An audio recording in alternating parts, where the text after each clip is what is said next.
So I knew upgrading from the Skull Canyon to the Hades would be an improvement, but I wanted to try out a couple tests and see the comparisons for myself. What follows are the results of graphics benchmarks for the 6i7 KYK versus the 8i7 HVK.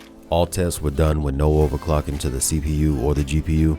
I did overclock the 2400 RAM to 2800 for both PCs, but I doubt it made much difference.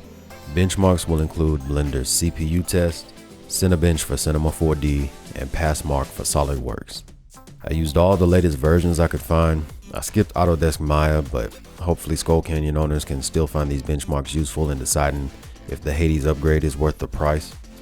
I personally would have preferred to go with an 8-core or more full tower with a Quattro P2000 or better, since I hear that's the way to go for 3D renders.